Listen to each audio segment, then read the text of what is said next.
La vida de Santa Teresa de Ávila ha sido estudiada durante más de 400 años.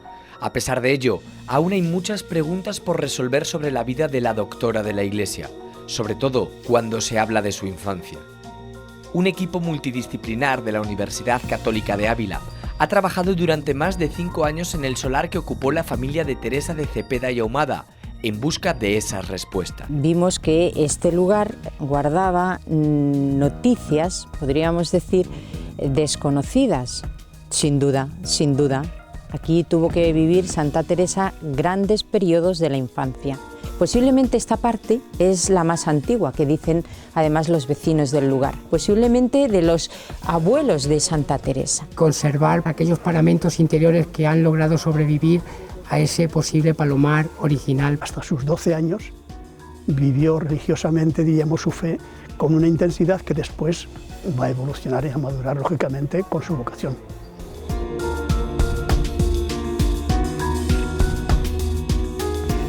La arqueología nació en las clases acomodadas como una forma de obtener riqueza y prestigio. No fue hasta hace muy poco tiempo cuando aquellas extrañas y muchas veces destartaladas piezas se convirtieron en la clave para completar el puzzle de nuestra vida, un rompecabezas en el que Castilla y León es la clave.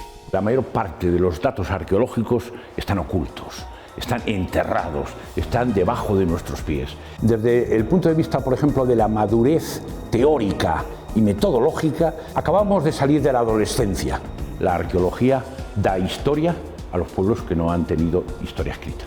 Pues eran burgueses ilustrados, gentes aristocráticas que podían dedicar su tiempo y su dinero a la investigación, y indudablemente cambian a lo largo del tiempo. Dentro de 10, 20 años, esa pieza podrá tener otra interpretación porque nuestro cuerpo de conocimientos ha ido aumentando.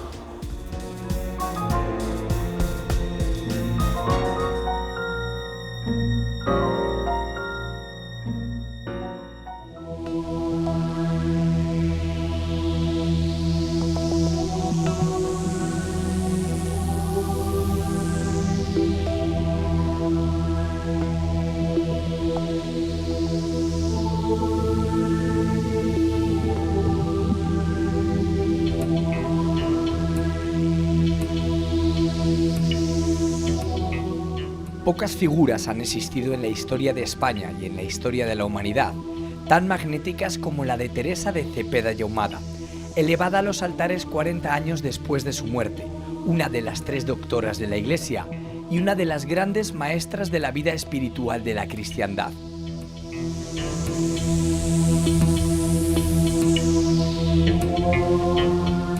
Los textos nacidos del puño de la santa han servido para que a lo largo de más de 4 siglos los estudiosos hayan podido profundizar en la figura de la mujer que alcanzó la cumbre de la mística religiosa.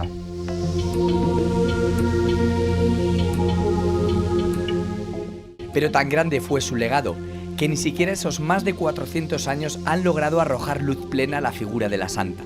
De hecho, hace varios años, la Universidad Católica de Ávila comenzó una novedosa investigación para conseguir responder a muchas preguntas sobre sus orígenes.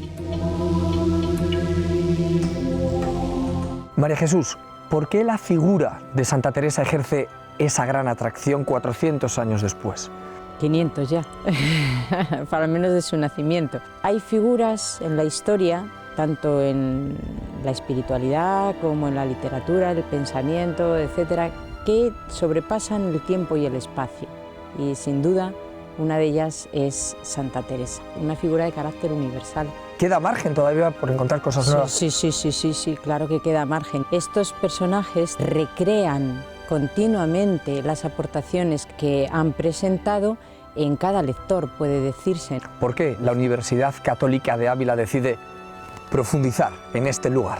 La Universidad Católica es Universidad Católica Santa Teresa de Jesús de Ávila. Un equipo de profesores que trabajamos allí vimos que este lugar guardaba noticias, podríamos decir, desconocidas, sobre todo en relación a la infancia de Santa Teresa.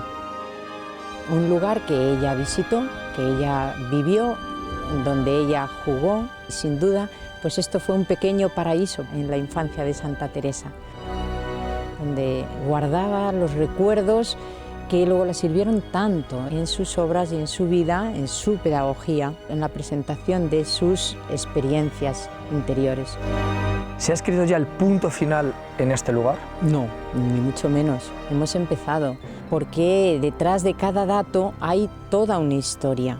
Hemos encontrado algunos de los símbolos que usa Santa Teresa. Sin duda yo misma podré ahondar mucho más en imágenes, símbolos, vivencias que nos pasan desapercibidas. Que este lugar es un lugar emblemático de la infancia, de las vivencias de la infancia, con la importancia que eso tiene en la trayectoria de la vida de las personas.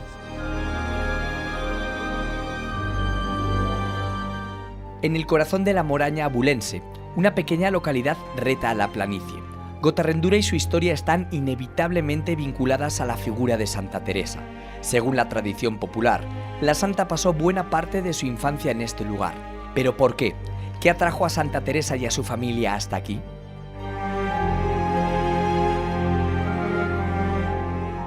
Gotarrendura y Santa Teresa. ¿Qué relación puede haber entre esta localidad y esta mujer? La tradición en el pueblo es que la santa nació aquí. No tenemos base documental para afirmarlo, pero sí hay base documental que refleja la hacienda que tenían aquí sus padres y que venía por parte de la madre, doña Beatriz de Ahumada, hija a su vez de Teresa de las Cuevas y de Juan Blázquez de Cordovilla.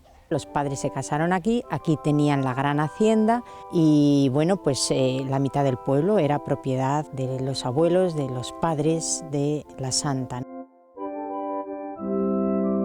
Cuando don Alonso se casó con doña Beatriz, evidentemente no podía dejar desatendido el lugar. Está claro que no podían venir un fin de semana esporádico, tendrían que pasar aquí grandes temporadas. Luego también hay base documental de que algunos de los renteros vieron nacer a alguno de los hermanos de la santa y además la madre de Santa Teresa murió aquí. ¿Podemos estar hablando de un lugar que marcó o que pudo marcar a aquella niña Teresa? Sin duda, sin duda. Aquí tuvo que vivir Santa Teresa grandes periodos de la infancia. En el pueblo hay la tradición de que pasaba aquí los inviernos más crudos y los veranos en Ávila. ¿Este lugar pudo marcar alguno de los textos, alguna de las metáforas que utilizaba la santa? Muchas metáforas y cada vez vamos descubriendo más. Por ejemplo, la santa a Benigrilla le escribe pidiendo que cuide el palomar, que la mande palominos, la víspera de Santiago. Quiere decirse que ella siguió la pista del palomar. El palomar luego va a pasar, digamos, a formar parte de la literatura mística a partir de estos recuerdos. Los conventos que ella fundase se iban a llamar palomarcitos, el símbolo primordial de sus fundaciones. ¿Y las formas de sacar el agua? Habla de los modos de oración, las 4 maneras de regar un huerto, como los 4 modos de oración. Sacar el agua de un pozo, que es a nuestro gran trabajo. Por eso aquí hay un lugar donde había un pozo que estaba cenagado. La segunda manera, con noria y arcaduces. Yo lo he sacado algunas veces. Ese es el pozo con arcaduces, que esto ya lo hemos elaborado nosotros, ¿no? La tercera, la canalización, también habla en otras ocasiones de lo que es un manantial de agua. O la cuarta, la lluvia que cae. Bien, son de regar el huerto que ella recoge de recuerdos de la infancia y símbolos de su infancia. El lugar que inspiró a Santa Teresa y el lugar que puede hacer que entendamos sus textos incluso más cercanos. Más cercanos y sobre todo de ese ámbito natural. El lugar rural de producción, el huerto más emblemático para la familia de Santa Teresa y más significativo era el que tenían aquí, que era donde tenía su gran hacienda.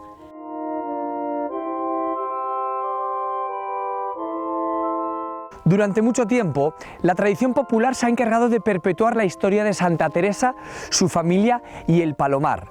¿Pero en qué se basaba? ¿Cómo se explica que una historia haya sido capaz de sobrevivir más de 400 años?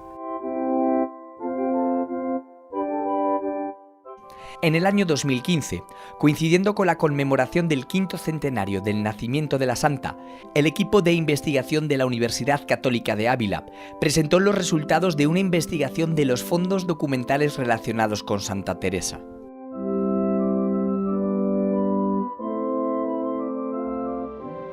El Palomar tiene tradición popular, pero existe tradición documental de que este Palomar se vincula a la santa. Sí, claro que hay base documental. Es el empeño que tuvimos en los inicios de la investigación sobre este lugar, base documental en torno a las vivencias de la santa en el Palomar y de toda la hacienda familiar, y otra sobre la impronta que la santa tuvo en el pensamiento contemporáneo.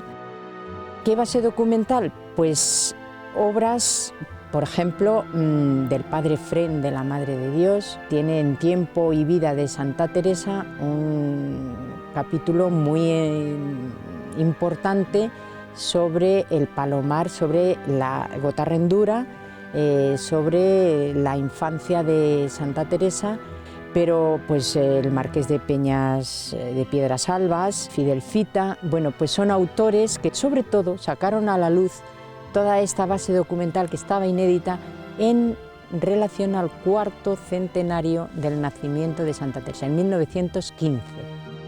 ¿Y la santa en sus autógrafos hablaba, hacía referencia a este lugar? Hay cartas donde la santa alude directamente al Palomar. Hemos tirado de ellas para investigaciones y nos hemos encontrado con la sorpresa de que determinadas investigaciones estaban confirmadas a posteriori con cartas de la santa.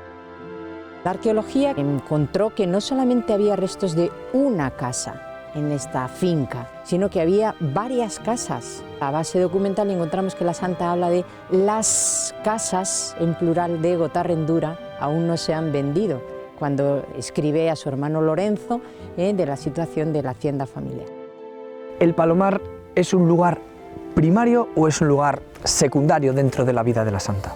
Es un lugar emblemático, muy importante en la simbología que la santa nos presenta de sus experiencias y además la forma de significar, por ejemplo, los palomarcitos. Los conventos, las fundaciones los llama palomarcitos. ¿Te parece si entramos y me explicas esa simbología, por favor? Muy bien, estupendo.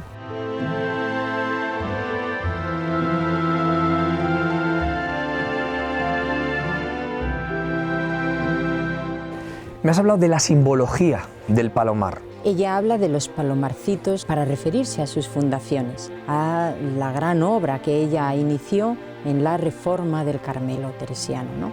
De calzados a descalzos, era una simbología. Mayor interioridad, mayor vida de oración, bueno, pues mayor recogimiento y experiencia de interioridad. Fue una novedad para lo que era la espiritualidad. Ella era muy sabedora de la autenticidad de sus vivencias, interioridad, experiencia de interioridad. ¿Qué es un palomar? Pues un palomar es un lugar interior. Y ella acude a esa vivencia de su infancia, del palomar de su niñez, para referir las fundaciones que ella va realizando. Un realismo aplastante, y para expresar algo tan difícil como es la experiencia interior. Realismo y experiencia interior, sí. El palomar es un símbolo de esa unidad entre estos dos extremos. Experiencia interior, realismo. Ella aludía a las fundaciones como los palomarcicos de la Virgen, Nuestra Señora. Del palacio no queda nada, el palomar sí. Es una cosa muy curiosa. Posiblemente esta parte es la más antigua, que dicen además los vecinos del lugar. Posiblemente de los abuelos de Santa Teresa, que está hecha ni siquiera de adobe. Aquí dicen tierra machá, tierra prensada, sirve de base a los nidos de las palomas, que además están en forma circular, mucho más adecuado que la forma cuadrada que aparece con los adobes, y luego esta tablita, que era para que no resbalasen. Luego el palomar ha descubierto el arqueólogo que tendría distintas fases. Ahí habría una puerta que ahora está cerrada. Los lugares que hay con adobe Las antiguas dueñas del Palomar me han confesado que ellas mismas lo adecentaron porque se caía por esas partes. La santa sin duda pasó por aquí en muchas ocasiones y quedaría grabada en su memoria esta imagen. Aquí hay que ver en determinados momentos cuando entra la luz, dices, ¡buah! Es que la tierra y la luz en este lugar tan importante en la vida de la santa, la tierra y la luz que llenaron su infancia. Este palomar concentra la historia teresiana de este lugar y podría ser un espacio clave para poder entender el pensamiento de Santa Teresa de Jesús. De hecho, ella demostró en cartas y en textos la importancia que para ella tuvo la construcción. Pero ¿podemos estar ante aquel palomar que aparecía en los textos? ¿Realmente el palomar fue importante para Santa Teresa? Blas, ¿estamos ante el mismo palomar que vio Santa Teresa?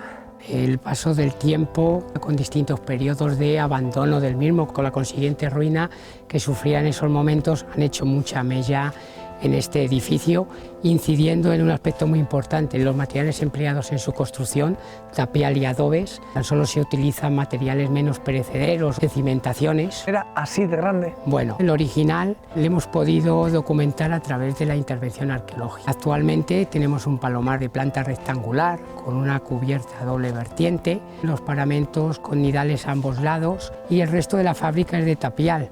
Pero ya no se conserva la torre con las aberturas por donde accederían las palomas, protegido de los vientos del norte, y la fachada exterior es fruto de las últimas transformaciones, restauraciones que se han realizado en el año 1997 para poder conservar aquellos paramentos interiores que han logrado sobrevivir a ese posible palomar original. Este palomar sería a una cubierta, a una sola vertiente. Tendría esa torre de acceso, lógicamente. Nos encontramos a una cota superior de la original. A ese palomar primigenio en un momento determinado se adosa esta vivienda. La llamamos vivienda porque son unas cimentaciones de unos 0,90 metros, dimensiones de 7 por 4 metros, edificio de bastante empaque. Y cuando ya se encuentra abandonada es cuando se amplía el palomar y queda ya con la planta rectangular que podemos ver en la actualidad. ¿Hubo más viviendas en todo el conjunto? Sí, si queréis, ahora vamos hacia donde están las distintas zonas de excavación. Ya los textos hablan de la existencia de una hacienda en que están construidas una cerca con varias casas y una cerca con un palomar. ¿Nos acercamos? Vamos a verlo. Hasta el año 2015, las fuentes orales y escritas fueron todo cuanto se sabía con relativa certeza de este lugar. Fue entonces cuando el equipo de la Universidad Católica de Ávila comenzó a realizar excavaciones sistemáticas en este mismo lugar para saber qué se escondía debajo del suelo. La verdadera prueba del algodón que podría confirmar o derrumbar una tradición centenaria. ¿Qué esperaban lograr? ¿Podría ser el punto final para el mito del palomar de Santa Teresa o el punto de inicio de una historia? ¿De aquellas casas os habéis encontrado vestigios? Sí, lo primero que tuvimos que hacer fue demostrar si existía o no yacimiento arqueológico. A partir de esos restos, en forma de pavimentos de cantos, forma de pavimentos de baldosas de barro, zanjas de espolio, junto con material arqueológico, bien los fragmentos cerámicos, monedas, ya determinamos la existencia de yacimiento arqueológico, nos permitió diferenciar dos áreas. ¿Dónde nos encontraríamos? Mira, esta zona de aquí, lo que hemos denominado dentro de la investigación arqueológica como el sector B, sería esa zona que en la documentación historiográfica denominan como que son las casas de los renteros, junto con esas dependencias para explotación agropecuaria. La documentación historiográfica nos dice que había dos casas en que estaban hechas dos moradas. Hemos podido demostrar que sí que aquí hay dos zonas de ocupación o de viviendas, por así decirlo. ¿Esto qué sería? Justo lo que tenemos delante. Este pavimento de cantos, de codones, es el patio interior de entrada de las viviendas, incluso se accedía a ellos con los carruajes y a partir de estos patios se distribuían las distintas estancias, incluso las escaleras que daban acceso a una posible segunda planta. ¿Qué supone para un arqueólogo trabajar en un sitio tan sensible? Estamos hablando de una tradición oral. Hay que tener mucha cautela con ella porque hay veces que te puedes despistar, pero en este caso ha sido muy certera. Incluso nos han facilitado el trabajo de los arqueólogos porque nos han ubicado el monumento de Santa Teresa en el lugar donde esa tradición oral siempre ha dicho que se encontraba en la ruina de la casa palacio de los Ahumada, como se la conocen aquí los lugareños. ¿Y cómo es posible que un palacio haya desaparecido por completo? Tenemos que pensar en unos palacios muy sobrios, con magnificencia por sus dimensiones, donde habría las distintas viviendas, las distintas estancias, pero eso habría que añadir todas esas dependencias y estancias dedicadas a la explotación agropecuaria. Más que palacio lo podríamos traducir por finca. En el siglo XVI, en la Moraña, hay grandes palacios, pero son palacios sobrios. No podemos estar hablando de palacios fortalezas. Ricos en extensión, modestos en materiales. Exactamente, sería como lo que es ahora una casa de campo. ¿Por qué desapareció aquella construcción? ¿Queda algún vestigio? De nuevo, la tradición heredada de padres a hijos aseguraba que parte de aquel palacio había acabado en esta iglesia. Sin duda, el templo tuvo que ser importante para que aquella Teresa se convirtiera en santa. Pero ¿es cierta esta vinculación? ¿Tiene el actual templo algo que ver con los Ahumada? ¿Tiene el actual templo algo que ver con los Cepeda y Ahumada? José María, esta iglesia que tenemos a nuestra espalda ¿tiene relación con aquella Santa Teresa que vivió en Gotarrendura? Tiene relación desde antes de Santa Teresa y en las bodas de sus padres que fueron hechas justamente en esa iglesia. Lo que ocurre es que la iglesia tiene, diríamos, muchas etapas en su construcción. Lo que hemos descubierto es que sí estaba localizada donde está esta iglesia ahora. Esa fachada, diríamos, donde está la puerta con mampostería pobre, es de esa época. Por esa puerta entró Santa Teresa varias veces cuando era niña y venía a misa aquí con su abuela y con su madre y con su familia. Santa Teresa, diríamos, tiene una raigambre por la casa de palacio y esta era la iglesia de referencia en el pueblo. En un pueblo pequeñito como este, de 350 habitantes, la iglesia era la que regulaba la vida del pueblo, sus campanas, sus actos, diríamos, diarios que había, porque entonces se venía a la iglesia para rezar el oficio, además de la misa. ¿Existen documentos? El documento eclesiástico fundamental que ha servido de fuente para esta investigación es el libro de fábrica. Y por esa fuente sí se ha descubierto que existía esa nave central, que era un rectángulo con una capilla al fondo y con una pequeña torre aquí en la parte norte. ¿Os habéis encontrado con alguna sorpresa inesperada? Sorpresa es que se describe cómo era el retablo, se describe cómo era el sagrario, y de eso tenemos un vestigio justamente todavía aquí, en este edificio. La puerta del sagrario se conserva en el bautismo.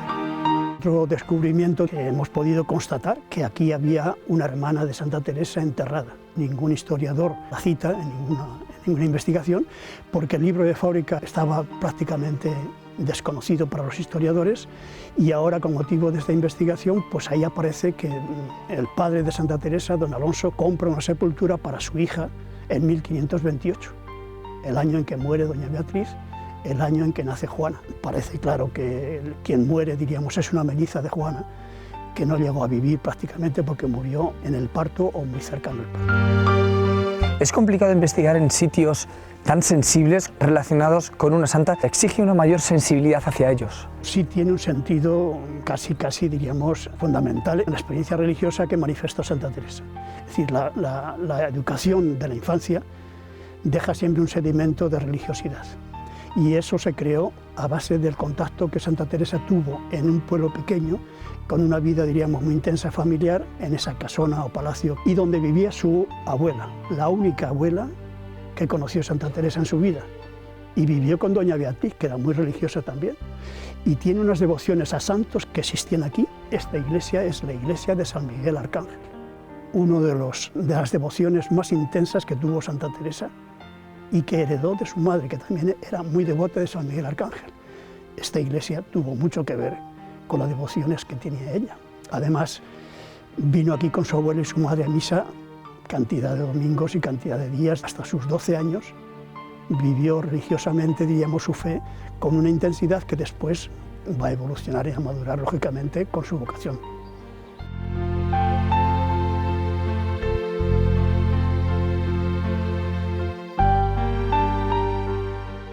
Qué claro se ve aquí la declaración del verso y cómo se entiende. Tenía razón y la tendrán todos de pedir alas de paloma. Esto escribió Santa Teresa. Quizá unas alas que permitan a todo aquel que lo desee planear hacia el lugar que anhele. Y quién sabe, si en ese viaje que todos realizamos en la vida, una de las paradas sea este palomar en el que jugó una niña hasta los 12 años.